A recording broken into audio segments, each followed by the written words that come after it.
CTET के exam में कुछ ऐसे टॉपिक्स हैं जिनसे हर बार क्वेश्चन पूछा जाता है। तो आज के इस वीडियो में मैं आपके लिए सीटेट ईवीएस से संबंधित ऐसे ही टॉपिक्स लेके आई हूँ जिनसे क्वेश्चंस हर बार पूछे जाते हैं। तो आप लोगों में से जिन्होंने भी प्रीवियस ईयर क्वेश्चन पेपर देखा होगा वो इस पीडीएफ को देख लीजिए। मैं क्या क्या इसमें पढ़ाऊंगी आपको पता चल जाएगा कि ये सभी टॉपिक्स जो है कितने ज़्यादा इम्पोर्टेंट है। यहाँ से प्रश्न आपके एग्ज़ाम में ज़रूर आएंगे, तो आप लोग इस वीडियो को बिना स्किप करे ध्यान से देखिएगा अगर आप इस बार सीटेट क्वालिफाई करना चाहते हैं तो चलिए फ्रेंड्स वीडियो को स्टार्ट करते हैं। हेलो फ्रेंड्स, स्वागत है आप सबका आपके अपने यूट्यूब चैनल स्मार्ट स्टडी 2.0 में। अपना घोंसला नहीं बनाती, ऐसा कौन सा पक्षी है जो अपना घोंसला नहीं बनाती या कौवे के घोंसले में अंडे देती है? तो कोयल जो है ये अपना घोंसला स्वयं नहीं बनाती। कौवा जो है ये घोंसला बनाता है, इसी के घोंसले में कोयल जो है अपना अंडा दे देती है। कौवा कोयल के अंडे को भी अपना अंडा समझकर उसको पालती है। कहीं भी घोंसला बना लेती है, जैसे अलमारी के ऊपर, आईने के पीछे आदि। कौन सा पक्षी? गौरैया। कौन सा? गौरैया। गौरैया जो है वो अलमारी के ऊपर और आईने के पीछे अपना घोंसला बनाती है। गौरैया की तरह कहीं भी घोंसला बना लेती है, जैसे पुराने मकान खंडहरों में। कौन? कबूतर। कौन? कबूतर। कबूतर जो है पुराने मकान और खंडहरों में अपना घोंसला बनाती है। गौरैया कहाँ बनाती है? तो गौरैया अलमारी के ऊपर और आईने के पीछे। कैक्टस के कांटों के बीच या मेहंदी के मेड़ में घोंसला बनाती है।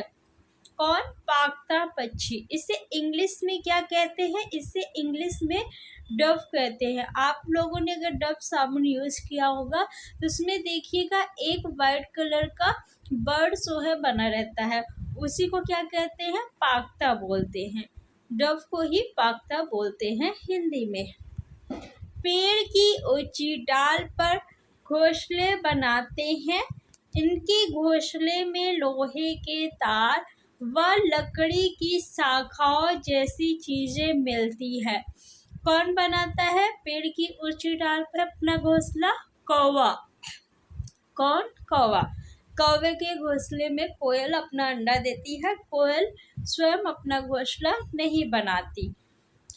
अच्छा, ये बताइए कि पक्षी जो है वो घोंसला क्यों बनाते हैं? तो पक्षी जो है घोंसला सिर्फ और सिर्फ अंडे देने के लिए बनाते हैं, ना कि उसमें रहने के लिए। पेड़ के तने में गहरा छेद बनाकर उसमें अंडे रखती है। यह गर्मियों में टुक टुक करती है। टुक टुक की आवाज कौन सी पक्षी करती है? बसंत गौरी। कौन सी पक्षी? बसंत गौरी। और ये जो है पेड़ के तने में गहरा छेद बनाकर उसमें अंडे रखती है और गर्मियों में किस तरह की आवाज निकालती है? टुक टुक की आवाज। कौन सी पक्षी है? बसंत गौरी। पत्थरों के बीच घास से बना घोंसला बनाती है। उसके ऊपर ऊन, बाल, रुई, नाजुक टहनियाँ बिछी होती है। कौन सी चिड़िया है? कलचिड़ी, जिसे इंग्लिश में क्या बोलते हैं? Indian robin. क्या बोलते हैं? Indian robin. किसी छोटे पेड़ या झाड़ी की डाली पर लटकता हुआ घोंसला बनाता है। इनके घोंसले सूखे पत्ते, नाजुक टहनियों, बाल, घास, कपड़े के टुकड़े, मकड़ी के जाले से बने होते हैं। कौन सा पक्षी है? शक्करखोरा पक्षी। किसी छोटे पेड़ या झाड़ी की डाली पर लटकता हुआ घोंसला कौन सा पक्षी बनाता है? शक्कर पक्षी, शक्करखोरा। नेक्स्ट, अपनी नुकीली चोंच से पत्तों को सी लेती है और उसके बीच बनी थैली को अंडे देने के लिए तैयार करती है। कपड़े कौन सिलते हैं? दर्जी, यानी जो टेलर होते हैं। तो इस बर्ड को क्या कहेंगे हम लोग? दर्जन चिड़िया या टेलर बर्ड। पक्षियों में सभी नर वीवर अपने अपने घोंसले बनाते हैं और मादा वीवर उन घोंसलों में से पसंद घोंसले में अंडे देती है। कौन सा पक्षी है? वीवर पक्षी। आपसे इस तरह भी पूछ सकता है कि ऐसा कौन सा पक्षी है जो नर पक्षी घोंसला बनाता है और मादा पक्षी घोंसले को देखकर जो घोंसला पसंद आता है उसमें अपना अंडा देती है? तो वीवर पक्षी। कौन सा पक्षी? वीवर। वर मीन्स दूल्हा, यानी वो अपना दूल्हा खुद चुनती है। किस आधार पे? घोंसले के आधार पे।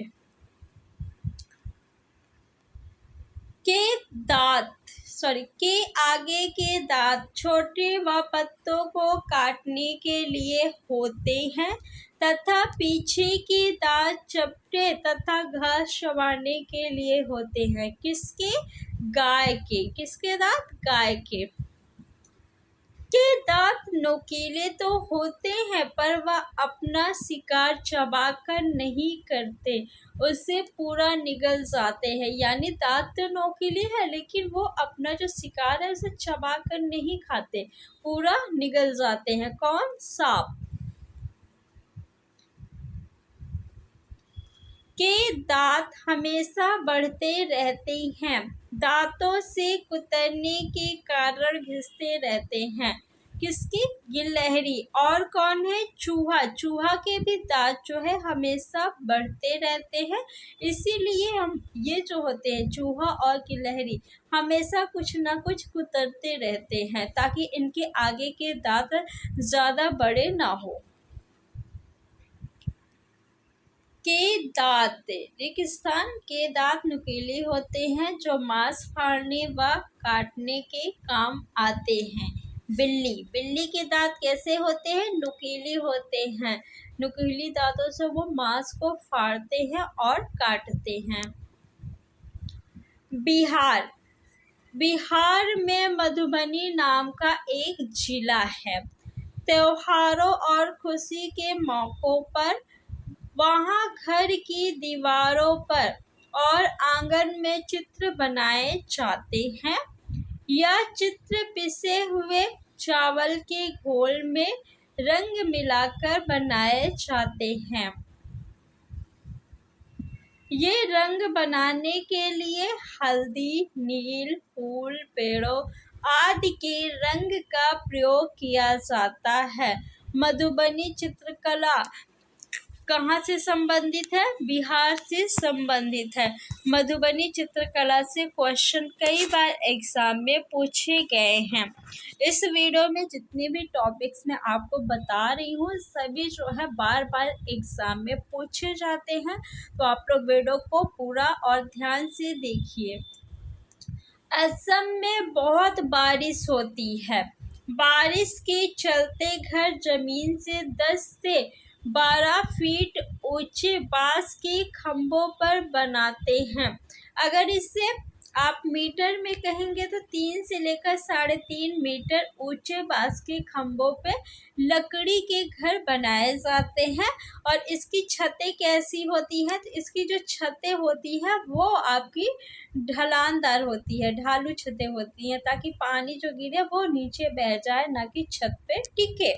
कभी कभी जल भराव के कारण बच्चे रस्सी और बांस से बने पुल को पार करके स्कूल पहुंचते हैं। बांस को गरीबों का टिम्बर कहते हैं। बांस को क्या कहते हैं? गरीबों का टिम्बर कहते हैं। कहाँ? असम में। असम में घर जो है वो जमीन से 10 से 12 फीट ऊंचे खंभों पे बनाए जाते हैं। क्यों बनाए जाते हैं? क्योंकि यहाँ बहुत ज़्यादा बारिश होती है, जिसके कारण पानी भरा रहता है। लेह और लद्दाख। लद्दाख में बहुत कम बारिश होती है। असम में बहुत अधिक बारिश होती है और लद्दाख में बहुत कम बारिश होती है। यहाँ घरों की निचली मंजिल पर खिड़की नहीं होती। कहाँ? लद्दाख में। निचली मंजिल जानवरों के लिए होती है। छत बनाने के लिए पेड़ों के मोटे तने प्रयोग किए जाते हैं। छतें कैसी होती है? समतल होती है। ये जो घर होते हैं, इनकी छतें कैसी होती है? ये समतल होती है। ये क्या है? समतल। और जो असम में घर रहते थे, उनकी छतें ऐसे होती थी। कैसी? ढलानदार, ताकि बारिश का जो पानी है वो टिके नहीं, वो क्या हो जाए? बह जाए। एक पश्मीना शाल को बनाने में 250 घंटे लगते हैं। पश्मीना शॉल जो है ये बहुत ज़्यादा गर्म होता है। 10 स्वेटर के बराबर गर्मी देता है एक पश्मीना शॉल। स्किटपोपुल गांव लद्दाख में है। कहाँ है स्किटपोपुल गांव? लद्दाख में। लद्दाख में माँ को आमाले कहते हैं। क्या कहते हैं? आमाले कहते हैं माँ को। और पिता को क्या कहते हैं? आवाले कहते हैं। तो लद्दाख में माँ को आमाले और पिता को आवाले कहते हैं। स्वागत को झूले झूले कहते हैं। कहाँ? लद्दाख में।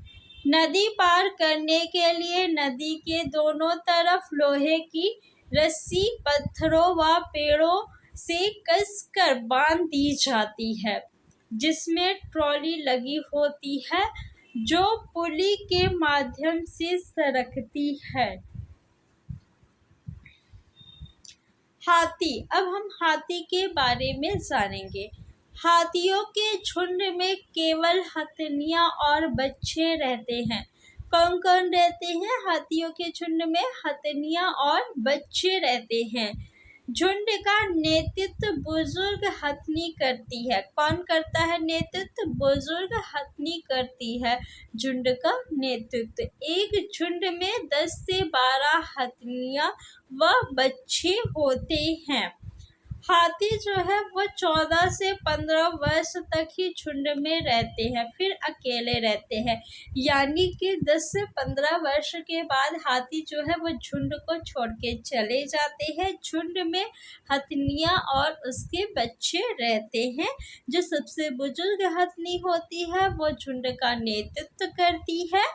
हाथी दिन में 2 से 4 घंटे ही सोता है। हाथी जो है ज़्यादा नहीं सोता है। कितना सोता है? दिन में 2 से 4 घंटे ही। एक बड़ा हाथी एक दिन में 100 किलोग्राम से ज़्यादा पत्ती व झाड़ियाँ खा लेता है। कितने किलोग्राम? 100 किलोग्राम से ज़्यादा पत्ती व झाड़ियाँ खा लेता है। ये जो पॉइंट्स है ना, जो आपके रेड कलर में दिख रहे हैं, उन्हें आप लोग याद रखिएगा, क्योंकि एग्जाम में पूछा जाता है। 3 माह के हाथी का वजन 200 किलोग्राम होता है। कितना होता है? 200 किलोग्राम। बाघ अंधेरे में हमसे 6 गुना बेहतर देख सकता है। बाघ की मूंछें हवा में हुए कंपन को भाप लेती है, जो उसके शिकार करने में मदद करती है। बाघ जो है हम लोगों की तुलना में 6 गुना अधिक बेहतर देख सकता है। इसकी जो मूंछें होती है ना, वो हवा में हुए कंपन को भाप लेती है कि किधर से कंपन हो रहा है, जिससे उसको शिकार को पकड़ने में मदद मिलती है। इससे उसे अंधेरे में रास्ता ढूंढने में मदद मिलती है। बाघ मौका अनुसार अपनी आवाज़ बदलता रहता है, यानी ज़रूरत पड़ने पे वो अपनी आवाज़ क्या है? बदल लेता है। इसका गुर्राना 3 किलोमीटर तक सुना जा सकता है। कितनी दूर तक? 3 किलोमीटर दूर तक बाघ का गुर्राना सुना जा सकता है। बाघ के दोनों कान बाहर की आवाज़ इकट्ठा करने के लिए अलग अलग दिशाओं में बहुत ज़्यादा घूम भी जाते हैं। उत्तराखंड का जिम नेशनल पार्क और राजस्थान के भरतपुर में घना जंगलों में जानवरों का शिकार मना है। अगर आपसे पूछे कि जिम नेशनल पार्क कहाँ है तो उत्तराखंड में है। राजाजी नेशनल पार्क कहाँ है तो वो भी आपका उत्तराखंड में है। राजस्थान के भरतपुर में घना जंगल है। या सांप, सफेरों की एक जाति को कालबेलिया कहते हैं। क्या कहते हैं? कालबेलिया कहते हैं सांपों की एक जाति को। नाग गुम्फन, ऐसे डिजाइन रंगोली, कढ़ाई और दीवारों को सजाने के लिए सौराष्ट्र, गुजरात, दक्षिण भारत में प्रयोग किए जाते हैं। ये नाग गुम्फन क्या है? डिजाइन है। इसका प्रयोग कहाँ करते हैं? सौराष्ट्र, गुजरात, दक्षिण भारत में। क्या करने के लिए? दीवारों को सजाने के लिए। वीण, तुम्बा, खंजरी, ढोल, वीण पार्टी के बाजे हैं। ढोल के अलावा तीनों कौन कौन से? वीण, तुम्बा और खंजरी, ये सूखी लौकी से बनाए जाते हैं। कौन कौन सी चीजें सूखी लौकी से बनाए जाते हैं? वीण, तुम्बा और खंजरी। हमारे देश में पाए जाने वाले सांपों में केवल 4 तरह के ही जहरीले सांप है। यानी भारत में जितने भी सांप पाए जाते हैं उनमें मात्र 4 तरह के ही सांप जो है वो जहरीले हैं। बाकी सांप जो है उनमें जहर नहीं है। कौन कौन से 4 सांप है जो जहरीले हैं? नाग, कौन? नाग, करैद, दुबैया और अफाई।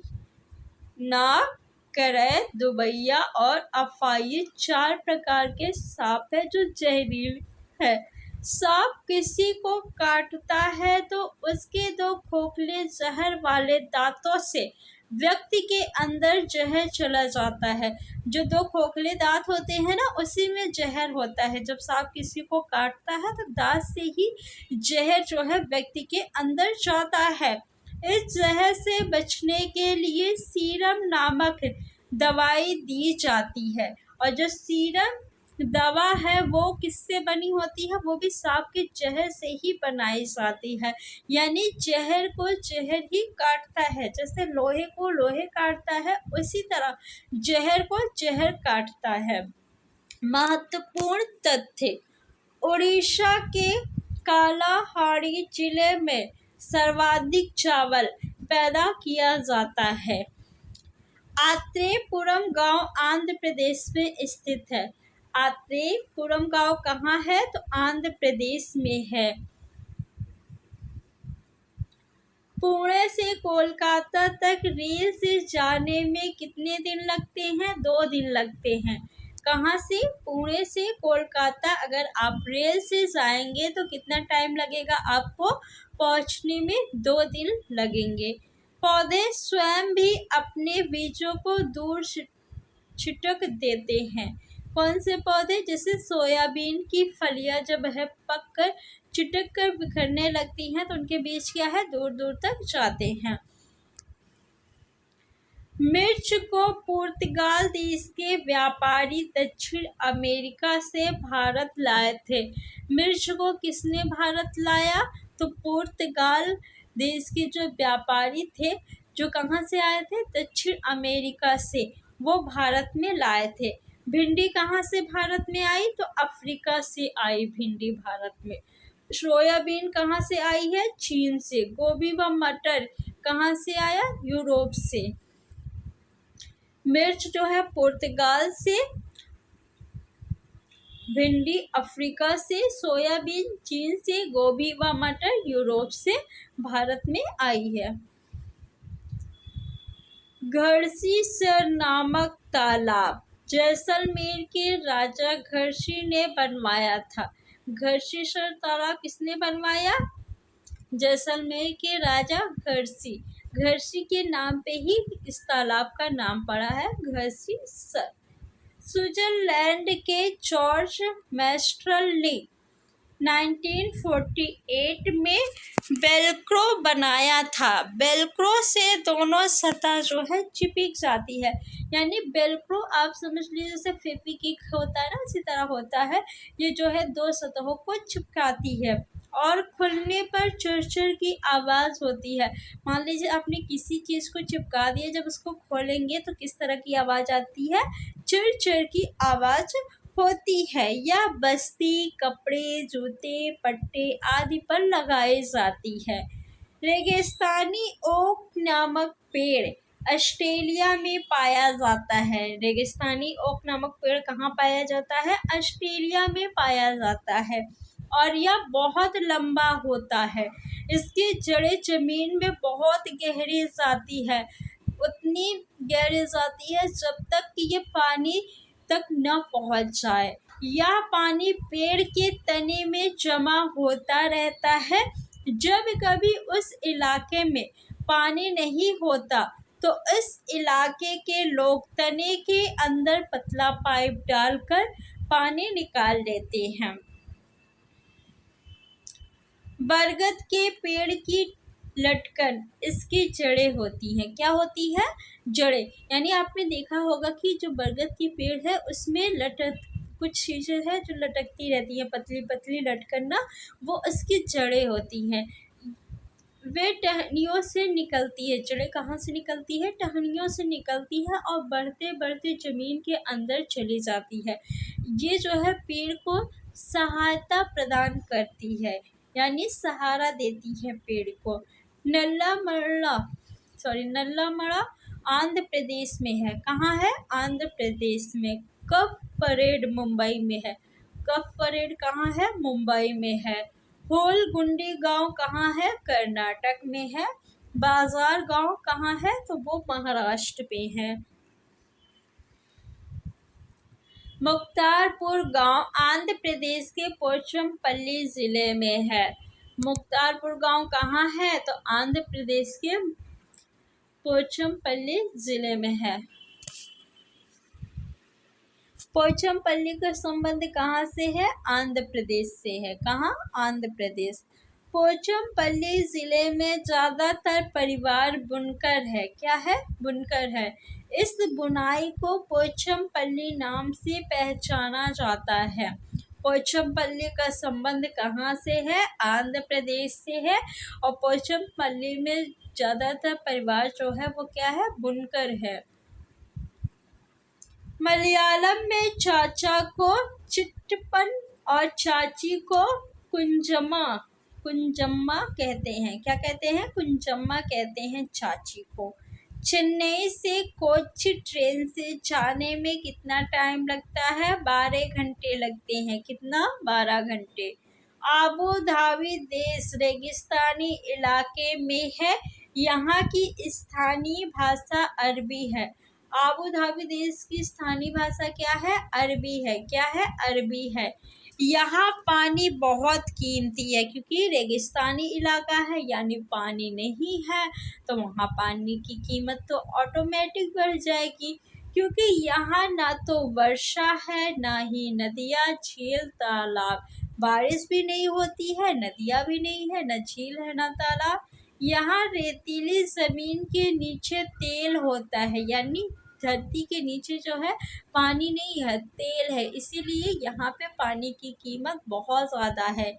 यहाँ पे सिर्फ खजूर के पेड़ ही दिखाई पड़ते हैं, क्योंकि खजूर ही एक ऐसा पेड़ है जो यहाँ उग सकता है। आबू धाबी में रुपए को दिरहम कहते हैं। क्या कहते हैं? दिरहम कहते हैं। मच्छर हमारे पैरों के तलवे व शरीर की गर्मी से हमें ढूंढ लेते हैं। आप लोग कहते हैं ना कि अंधेरे में भी मच्छर कैसे काट लेते हैं, क्योंकि वो लोगों के जो है पैरों के तलवे और शरीर की गर्मी से पहचान लेते हैं।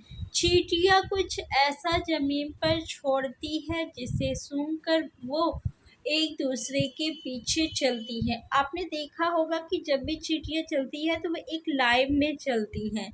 क्यों? क्योंकि जो आगे वाली चींटी होती है वो अपने पीछे एक प्रकार की गंध छोड़ती है, जिसका अनुसरण करते हुए पीछे वाली चींटियाँ चलती हैं। तो सभी चींटियाँ जो है अपने पीछे एक प्रकार की गंध छोड़ती हैं, और इसी गंध का अनुसरण करके जब पीछे वाली चींटियाँ चलती हैं तो एक लाइन बन जाती है। रेशम का कीड़ा अपनी मादा को उसकी गंध से कई किलोमीटर दूर से पहचान लेता है। कौन सा कीड़ा है जो अपनी मादा को कई किलोमीटर दूर से ही उसकी गंध से पहचान लेता है? तो रेशम का कीड़ा। कौन सा कीड़ा? रेशम का कीड़ा। तो फ्रेंड्स, ऐसी ही और वीडियो देखने के लिए चैनल को सब्सक्राइब कर लीजिए। वीडियो को आप लोग ज़्यादा से ज़्यादा अपने फ्रेंड्स में शेयर करिए, लाइक करिए। इससे क्या होगा कि हमें मोटिवेशन मिलेगा, ताकि मैं आपके लिए ऐसी ही और वीडियो बनाती रहूं। Thanks for watching.